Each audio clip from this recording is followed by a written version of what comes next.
अनंत कोटि ब्रह्मांड नायक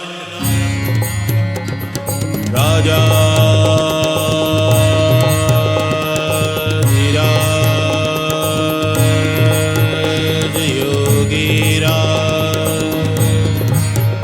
और ब्रह्म श्री सच्चिदानंद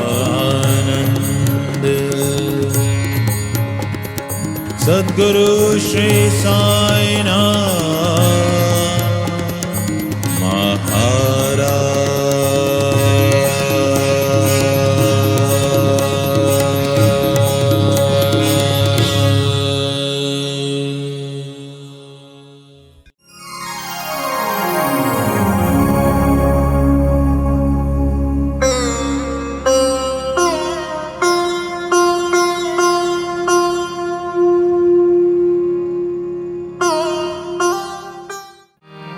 साईं कृपा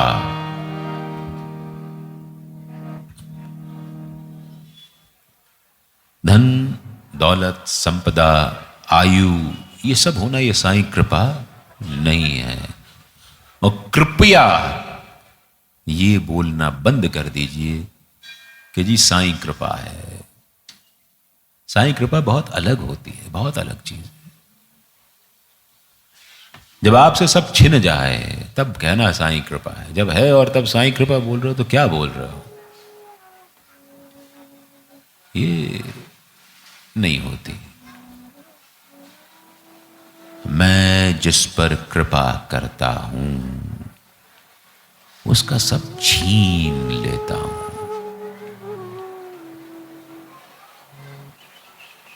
जब जो है उससे मन ना तो उद्वेलित हो ना वो विचलित हो ना वो उच्च श्रृंखल हो जाए, तब कह सकते हो कि साईं कृपा है। साईं कृपा यही है, इसके सिवा और कुछ नहीं है। वो जी मैं भी बड़ा भक्त हूं साईं का, ये बोलने से पहले जरा दो बार सोच लेना कि क्या हम भक्त बनने लायक हैं? क्या हमारी भक्ति मात्र साईं में प्रेम है और उसमें कुछ भी चाहने का पुट नहीं है, तो वो भक्ति है। नहीं तो वो युक्ति है, तरकीब है। कुछ पाने का पुट यदि मन में करके भक्ति करते हैं तो भक्ति नहीं है, वो युक्ति है। और युक्ति उलझाती है, सुलझाती नहीं है। भक्ति सुलझाती है, युक्ति उलझाती है। भक्ति शांत करती है, युक्ति अशांत करती है। भक्ति स्थिर कर देती है, युक्ति अस्थिर करती है। भक्ति दातार बनाती है, युक्ति लेने वाला बनाती है। भक्ति प्रेम करना सिखाती है, युक्ति ईर्ष्या करना सिखाती है। भक्ति स्वाभिमानी बनाती है और युक्ति अहंकारी बनाती है। भक्ति आपको व्यापक बनाती है और युक्ति संकीर्ण बना देती है। भक्ति साईं के पास लाती है, युक्ति साईं से दूर कर देती है।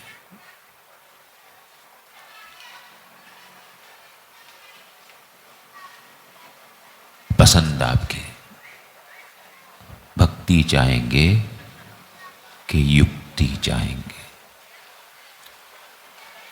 वो तो अपना दरवाजा खोल के बैठा है। ये आप पर निर्भर करता है कि आप वहां किस भाव से जाते हैं। जया मनी जैसा भाव तया तैसा अनुभव। बाबा का वचन, जैसा भाव रहा जिस जन का वैसा रूप हुआ मेरे मन का।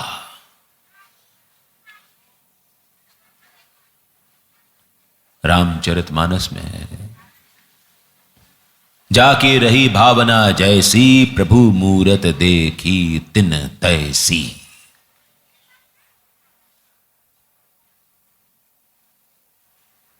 तो समझ के चलिए कि भक्ति की राह पकड़नी है या भक्ति के छद्मवेश में युक्ति की राह पकड़नी है। और बहुत इसका टेस्ट परीक्षण करना बड़ा आसान है। यदि आप अशांत, विचलित और लालची हैं तो आप युक्ति में पड़ गए हैं, और यदि आप धीर, शांत और व्यापक बन गए हैं तो आप भक्ति में पड़ गए हैं। और इसका टेस्ट और कोई नहीं लेगा। मैं और आप किसी तीसरे व्यक्ति का टेस्ट नहीं ले सकते हैं। हमें अपना इम्तिहान ये खुद देना पड़ेगा, अपने गिरेबां के अंदर झांक करके, कि हम साईं से चाहते हैं या साईं को चाहते हैं। साईं तो कहते कि तुम मुझसे मांगने आते हो, मुझे क्या मांगते हो? तुम क्या कर रहे हो?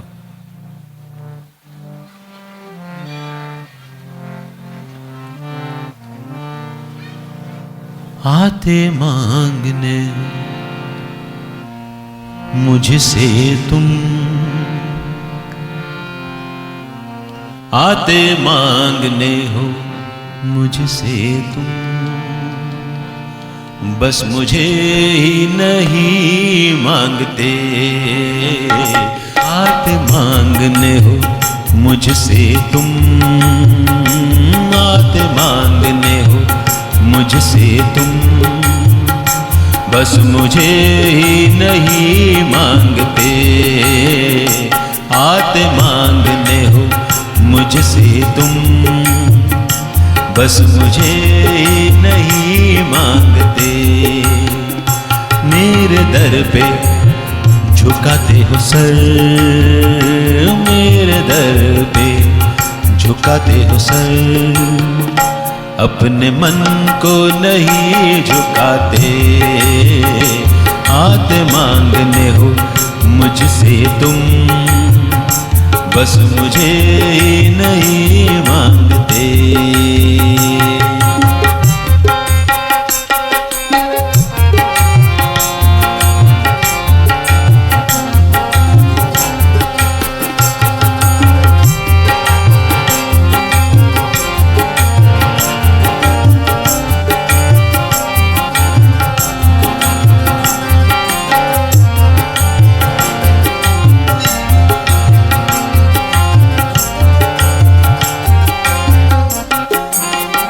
मैंने तुमको दिया वो सभी, मैंने तुमको दिया वो सभी, जो भी मांगा तुमने बेधड़क। मैंने तुमको दिया वो सभी, मैंने तुमको दिया वो सभी, जो भी मांगा तुमने बेधड़क। झोलियां मैंने सबकी भरी, झोलियां मैंने सबकी भरी, मिटती फिर भी नहीं है तलब। मेरी नेमतों के आशिक तुम, हो मेरी नेमतों के आशिक तुम, बस मुझे ही नहीं मांगते। मेरी नेमतों के आशिक आशिक तुम बस मुझे ही नहीं मांगते, आके मांगते हो मुझसे तुम बस मुझे ही नहीं मांगते।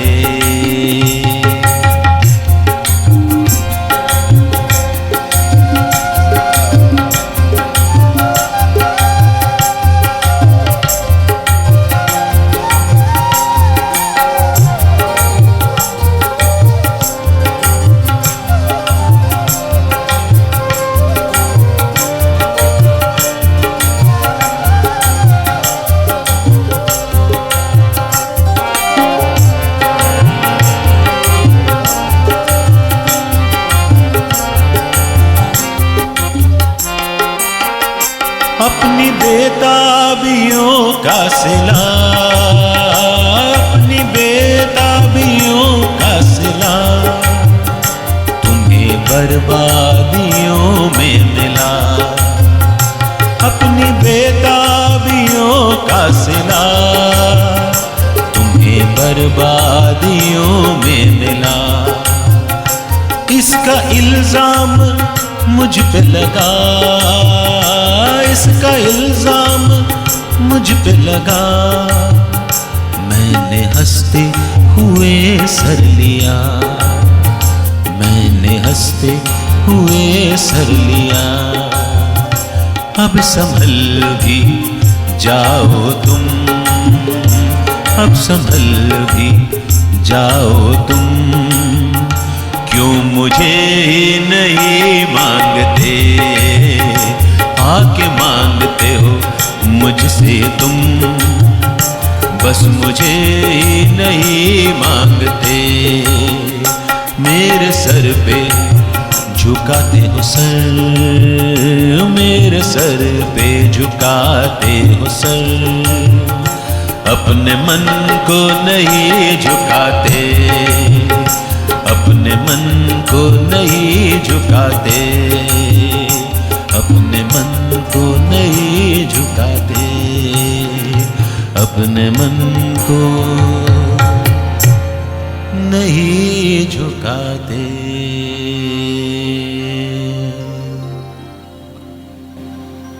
आके मांगते हो मुझसे तुम बस मुझे ही नहीं मांगते। बाबा कहते तो भी हैं सच्चरित्र में कि मेरे पास सब आते हैं, सब मांगते हैं। कोई धन मांगता है, कोई संपत्ति मांगता है, कोई संपदा मांगता है, कोई संतति मांगता है, कोई जमीन मांगता है, कोई अपनी तो कोई बच्चों की शादियां मांगता है, बच्चों की संतान मांगता है। मैं सबको सब कुछ दे देता हूं, मैं सबको सब कुछ दे देता हूं इस उम्मीद में कि वो किसी दिन मेरे पास आएंगे और मुझसे वो मांगेंगे जो मैं उनको देना चाहता हूं। मेरे सरकार का खजाना तो भरा पड़ा है,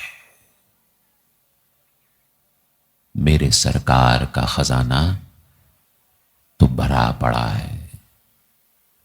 है जो माई का लाल वो आए और गाड़ियां भर भर के ले जाए।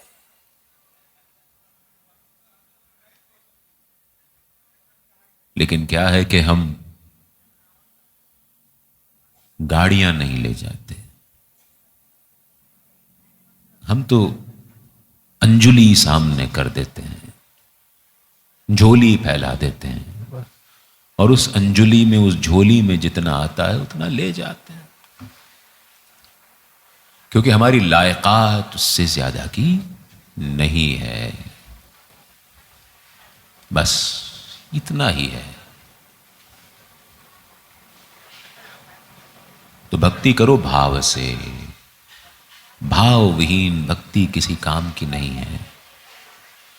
वैसे तो हमारे शास्त्रों में भगवान को पाने के, इष्ट को पाने के, ईश्वर को पाने के कई सारे मार्ग बतलाए गए हैं।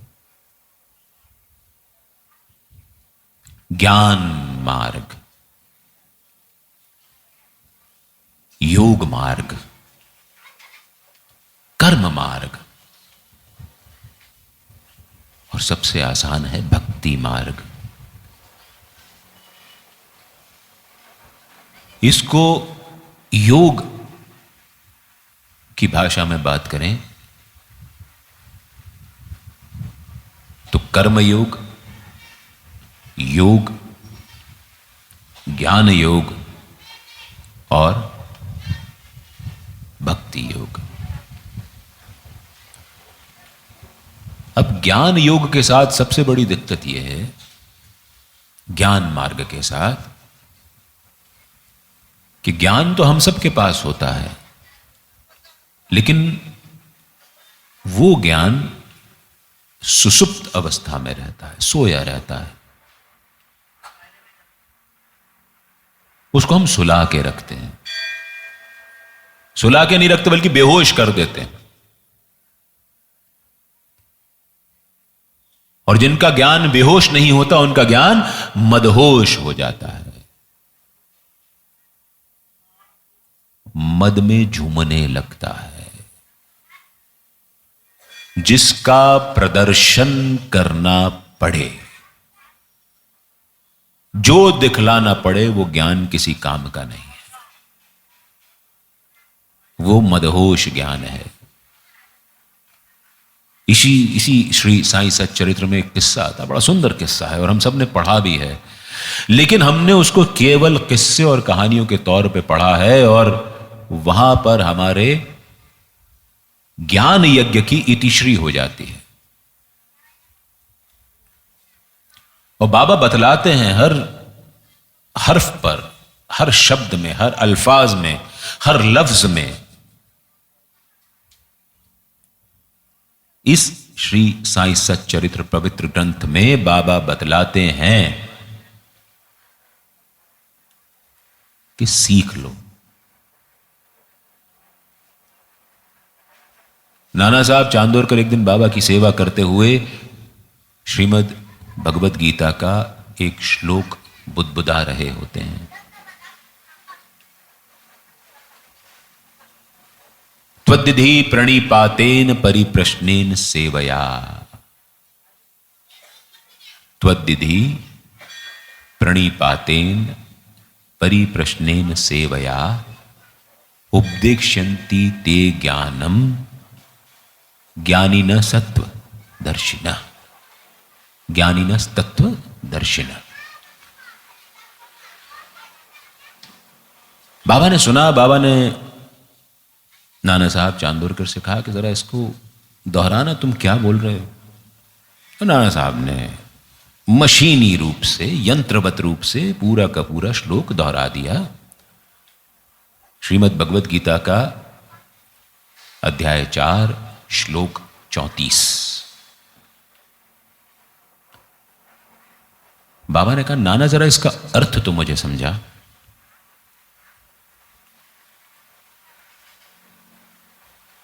नाना ने कहा कि संस्कृत का श्लोक है और बाबा स्वयं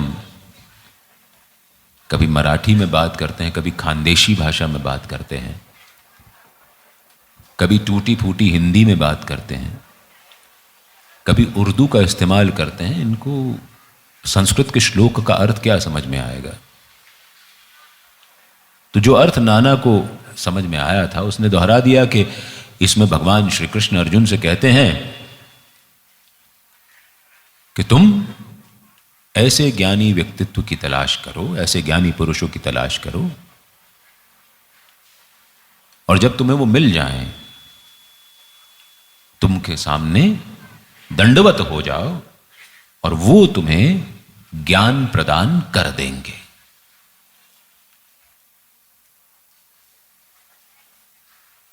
अब बाबा ने नाना से पूछा कि आर यू श्योर, क्या तुम निश्चित हो कि इसका अर्थ यही है। नाना ने कहा बिल्कुल यही अर्थ होगा। तब बाबा ने कहा कि तद विधि प्रणिपातेन परिप्रश्नेन सेवया।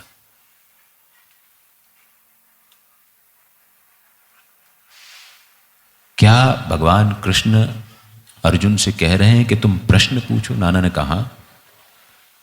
तो बाबा ने कहा कि इसमें वेद व्यास ने परिप्रश्न क्यों कहा है? क्या प्रश्न और परिप्रश्न एक ही होते हैं? तब नाना साहब चांदोरकर को समझ में आया कि जिसको मैं साधारण संत समझता हूं, कि जो खानदेशी, उर्दू, मराठी, हिंदी की टूटी फूटी भाषा में बात करता है, उसके पास संस्कृत का भी ज्ञान है।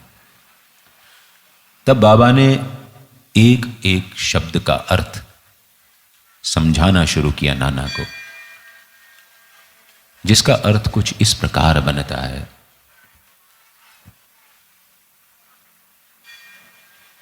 कि हे अर्जुन, जब भी तुम्हें कोई संत पुरुष मिले जिसका अपने तत्वों पर नियंत्रण हो,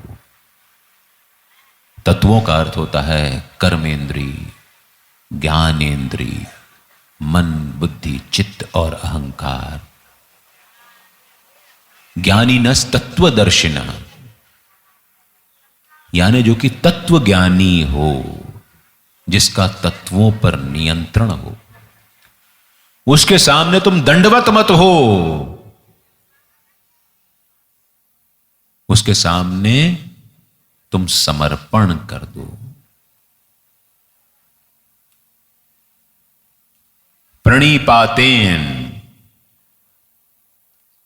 जैसे पत्ता गिर करके पेड़ से पेड़ की जड़ में ही जाके समाहित हो जाता है, दंडवत करता है, उस प्रकार तुम समर्पित हो जाओ। तब वो तत्वों पर नियंत्रण रखने वाला तत्वज्ञानी संत तुमको तुम्हारे ज्ञान पर पड़े अज्ञान के आवरण को हटाने में मदद करेगा, और जिससे तुम्हारा ज्ञान जागृत, चमत्कृत और प्रकाशित हो जाएगा। ज्ञान तुमको कोई नहीं दे सकता, सब ज्ञानी है। यहां जितने लोग बैठे हैं ज्ञानी है, जितने लोग इस कथा को सुन रहे हैं, यहां साईधाम कोपर गांव के इस पवित्र प्रांगण में और विज्ञान और तकनीक के माध्यम से विश्व के अलग अलग कोनों में, वो सब ज्ञानी है। इनमें यहां कोई भी अज्ञानी नहीं है। अब आप बताइए किसको ज्ञान नहीं है कि एक न एक दिन ऊपर जाना है? सबको पता है। कितनों को यह ज्ञान नहीं है कि झूठ बोलना पाप है? सबको पता है। कितनों को यह नहीं पता कि किसी का अपमान करना, निंदा करना, किसी के विरुद्ध षड्यंत्र करना बुरी बात है? सबको पता है। कितनों को यह नहीं पता कि छल कपट से पैसा कमाना बुरी बात है? सबको पता है। तो अज्ञानी कौन है? कोई नहीं है। ज्ञानी सब हैं। ज्ञान का भंडार सबके पास है, सब स्मार्ट है। लेकिन हम लोग भूल जाते हैं, हम लोगों को ध्यान नहीं रहता। और जब कोई ज्ञानी मिलता है तो वो हमको अपने अज्ञान का भास कराता है। ज्ञान नहीं दे सकता कोई, आपको ज्ञान दे ही नहीं सकता, आप सब बहुत ज्ञानी है। लेकिन जब भी कोई हमको संत महात्मा मिलते हैं तो हमको हमारे अज्ञान का भास कराते हैं, जिससे हम अपने अज्ञान को हटा सकें और हमारा ज्ञान चमत्कृत हो सके।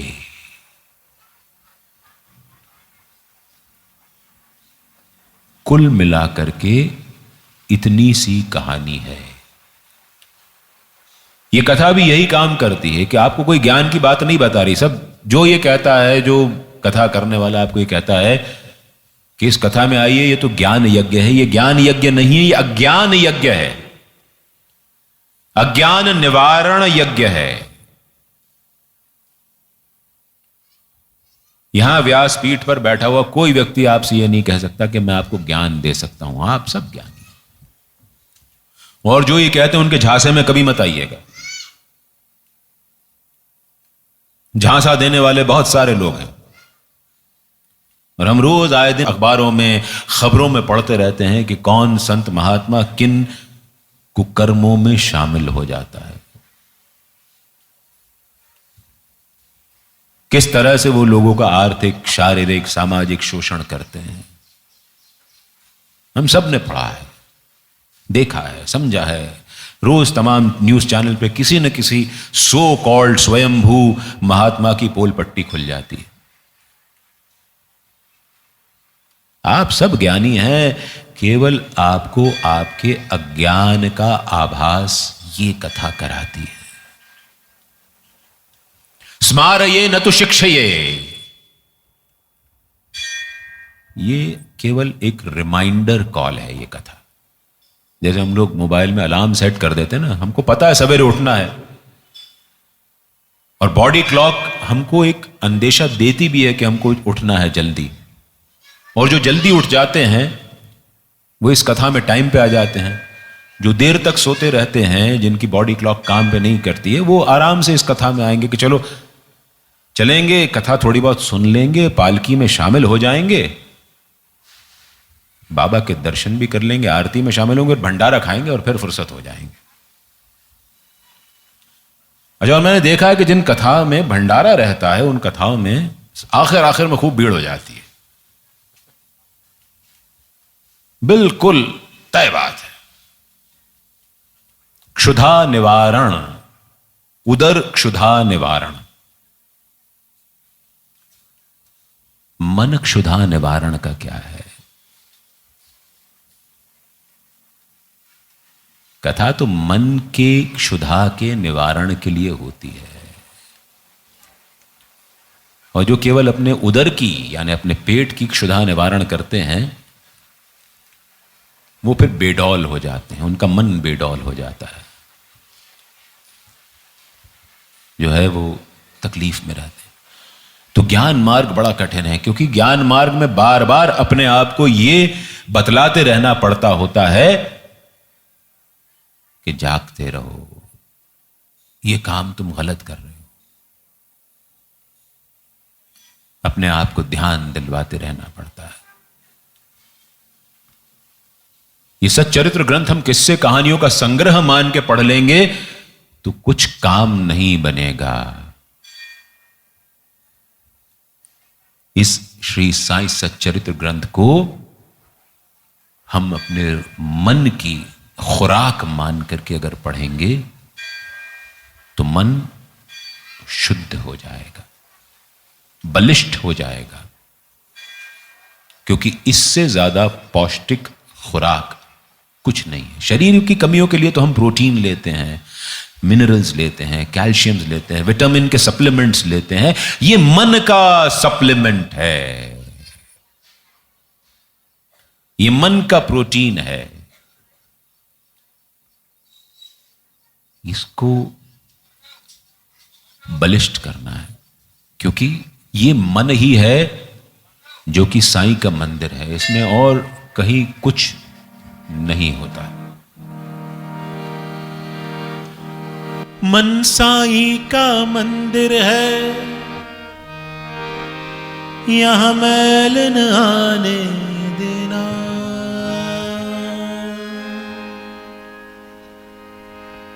मानव जन्मन मूल मिला,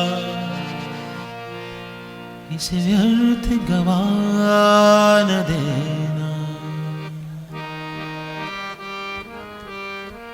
मन साईं का मंदिर है, यहाँ मैल न आने देना। मन साईं का मंदिर है, यहाँ मैल न आने देना। मानव जन्मन मोल मिला, ऐसे व्यर्थ गवा न देना, शीश झुका साईं मिलते हैं। शीश झुका साईं मिलते हैं, झुका कर देख ले। ओ शीश झुका साईं मिलते हैं, झुका कर देख ले। आ जाते हैं साईं तू बुला कर देख ले, मन साईं का मंदिर है।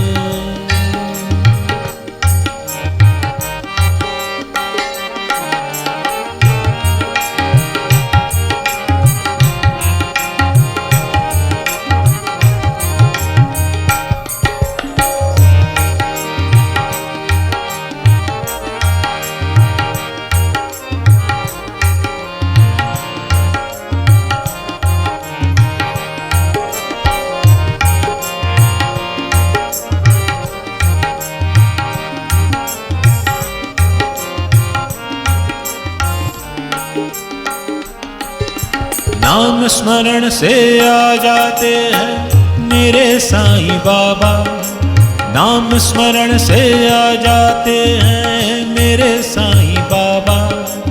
आन से उनके कट जाती है हर व्याधि हर बाधा।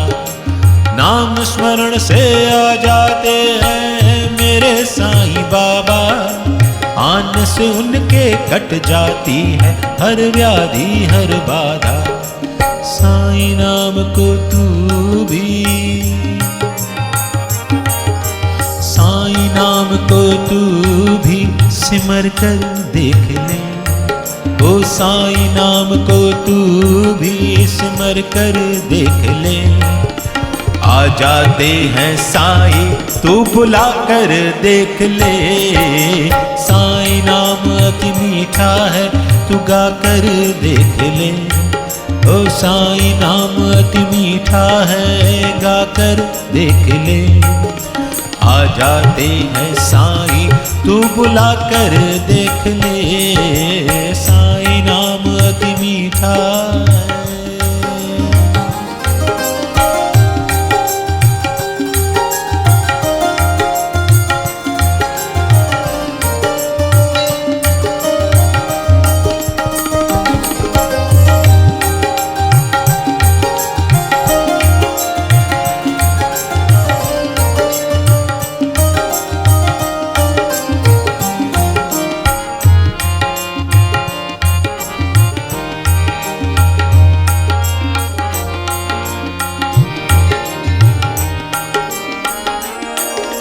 जिस घर में अंधकार भरा मेहमान कहाँ से आए। जिस घर में अंधकार भरा मेहमान कहाँ से आए। जिस मन में अहंकार भरा मेरे साईं कहाँ से आए। जिस घर में अंधकार भरा मेहमान कहाँ से आए। जिस मन में अहंकार भरा साईं नाथ कहाँ से आए। अपने मन के साईं की जो, अपने मन में साईं की ज्योत जला कर देख ले। तू अपने मन में साईं की ज्योत जला कर देख ले। आ जाते हैं साईं तू बुला कर देख ले। साईं नाम अति मीठा है तू गा कर देख ले। ओ साईं नाम अति मीठा है गा कर देख ले। आ जाते हैं साईं तू बुला कर देख ले। तू बुला कर देख ले। तू बुला कर देख ले। तू बुला कर देख ले।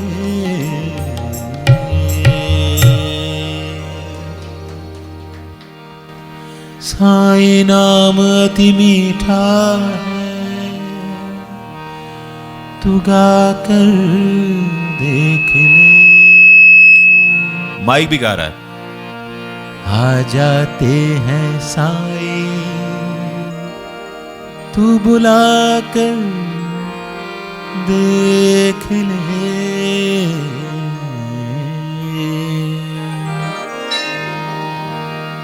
ये ज्ञान की बात है कि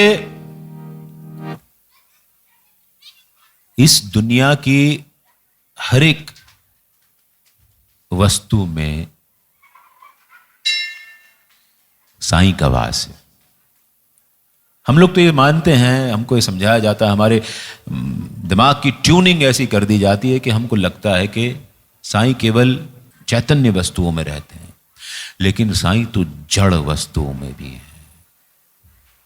इस दुनिया की एक एक चीज में साईं है। अगर इस माइक ने अपने आप सीटी मारी है तो ये जड़ नहीं है, ये चेतन है। इसके अंदर बिजली का प्रवाह होने से ये चैतन्य को प्राप्त किया है इसने। और इसने सीटी क्यों मारी? क्योंकि ये नियंत्रण में नहीं है, ये संतुलन में नहीं है, बैलेंसिंग की प्रॉब्लम है। यही हमारा मन है। मन का बैलेंस गड़बड़ तो जो कुछ बाहर निकलेगा सब गड़बड़।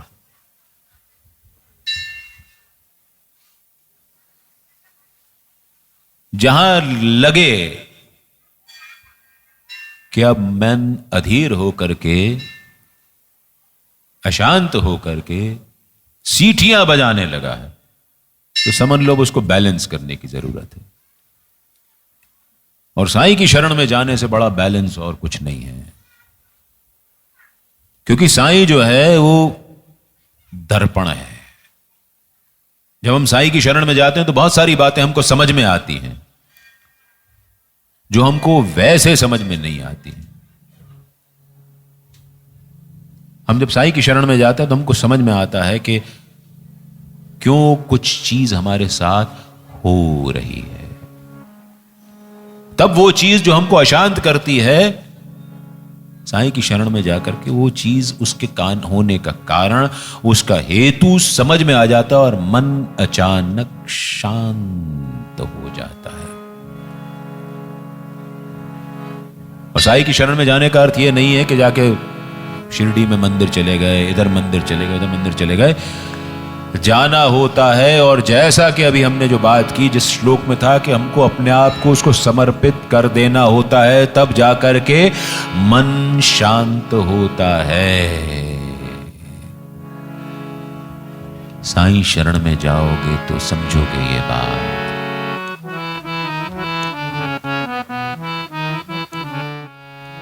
साईं शरण में आओगे तो समझोगे ये बात। साईं शरण में आओगे तो समझोगे ये बात। रात के पीछे दिन होवे हैं, दिन के पीछे रात। ओ रात के पीछे दिन आवे है, दिन के पीछे रात।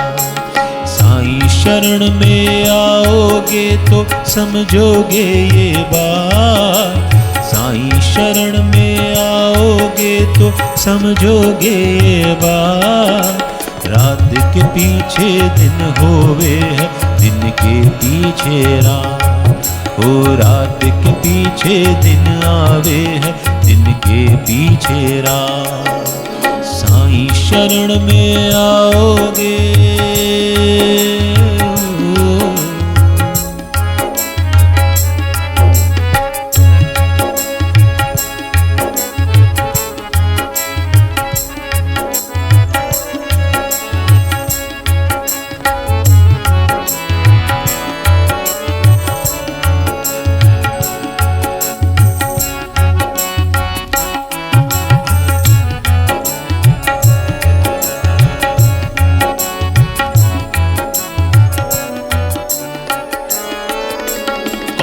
खिलाए फूल चमन में, क्यों मुरझाए डाली की पाती। कौन खिलाए फूल चमन में, क्यों मुरझाए डाली की पाती। क्यों जंगल में जलता है दीपक, कौन बुझाए जलती बाती। हो साईं शरण में आओगे तो समझोगे ये बात। साईं शरण में आओगे तो समझोगे ये बात। रात के पीछे दिन होवे है, दिन के पीछे रात। ओ रात के पीछे दिन होवे है, दिन के पीछे रात। साईं शरण में आओगे हो।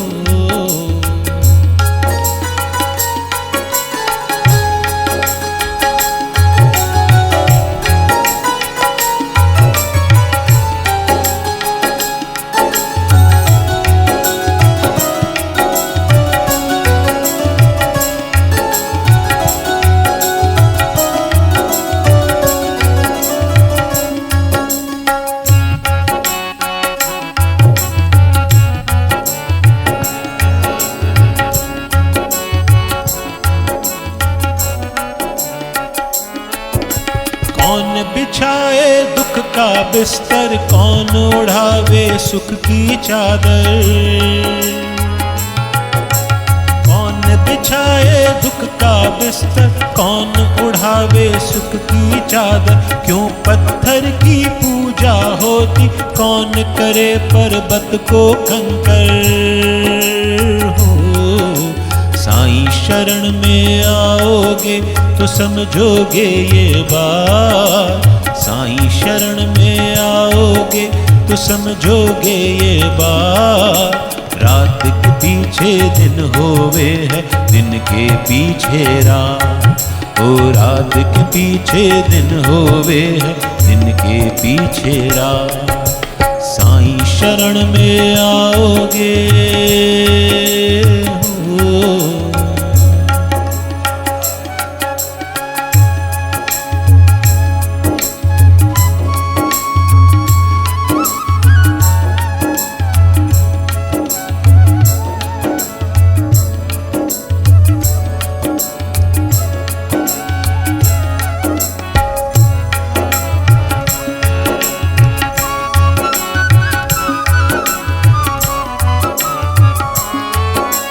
कौन करे झोली को खाली, कौन भरे हैं सीप में मोती। कौन करे झोली को खाली, कौन भरे हैं सीप में मोती। क्यों दिन रात जलाए रखे आंधी में विश्वास की ज्योति हो। साईं शरण में आओगे तो समझोगे ये बात। साईं शरण में आओगे तो समझोगे ये बात। रात के पीछे दिन होवे है, दिन के पीछे रात। ओ रात के पीछे दिन होवे है, दिन के पीछे रात। साईं शरण में आओगे तो समझोगे ये बात। साईं शरण में आओगे तो समझोगे ये बात। रात के पीछे दिन होवे है, दिन के पीछे रात। ओ रात के पीछे दिन होवे है, दिन के पीछे रात। ओ रात के पीछे